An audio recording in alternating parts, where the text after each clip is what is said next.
जंगल का चतुर खरगोश। एक घने जंगल में एक बहुत बड़ा और शक्तिशाली शेर रहता था।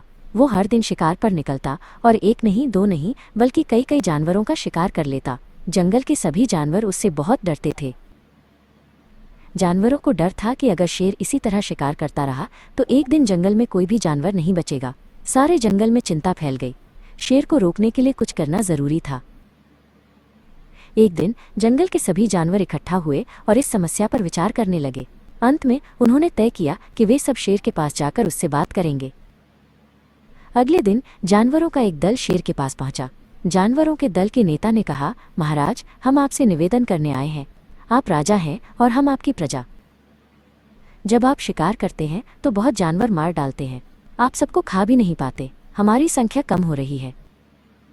हम चाहते हैं कि आप सदा हमारे राजा बने रहें। हमारी विनती है कि आप अपने घर पर ही रहें। हम हर दिन आपके खाने के लिए एक जानवर भेज दिया करेंगे। इस तरह राजा और प्रजा दोनों चैन से रह सकेंगे।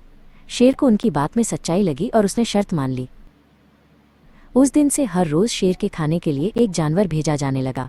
इसके लिए जंगल के सभी जानवरों में से एक एक जानवर बारी बारी से चुना जाता था। कुछ दिनों बाद खरगोशों की बारी भी आ गई।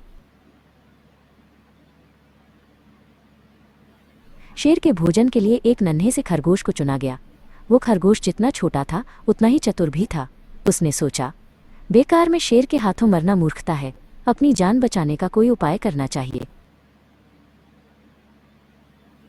उसने एक तरकीब सोची और धीरे धीरे शेर के घर की ओर चल पड़ा। जब वो शेर के पास पहुंचा तो बहुत देर हो चुकी थी। भूख के मारे शेर का बुरा हाल हो रहा था। उसने गुस्से से दहाड़कर पूछा, किसने तुम्हें भेजा है? एक तो पिद्दी जैसे हो, दूसरे इतनी देर से आ रहे हो। नन्हे खरगोश ने आदर से कहा, महाराज, हमें एक और शेर मिल गया था। उसने 5 खरगोशों को मारकर खा लिया। ये सुनते ही शेर दहाड़कर बोला, क्या कहा? दूसरा शेर? कौन है वो? तुमने उसे कहाँ देखा? खरगोश ने कहा, महाराज, वो तो बहुत ही बड़ा शेर है। वो जमीन के अंदर बनी एक बड़ी गुफा में से निकला था। वो तो मुझे ही मारने जा रहा था।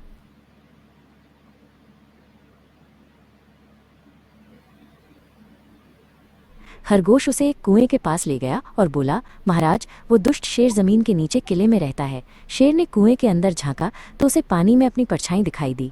परछाई को देखकर शेर जोर से दहाड़ा। अपनी ही दहाड़ने की गूंज सुनकर उसने समझा कि दूसरा शेर भी दहाड़ रहा है।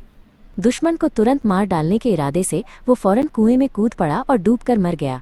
इस तरह चतुराई से शेर से छुट्टी पाकर नन्हा खरगोश घर लौटा।